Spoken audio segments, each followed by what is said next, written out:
Hello guys, आज की इस वीडियो में बताने वाला हूँ कि पोस्ट ऑफिस पेमेंट बैंक के बारे में तो आपने सुना ही होगा।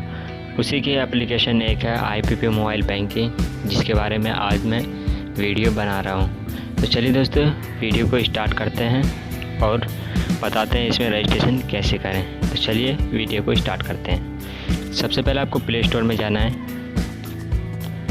यहाँ पे आपको टाइप करना है ippb मोबाइल बैंकिंग।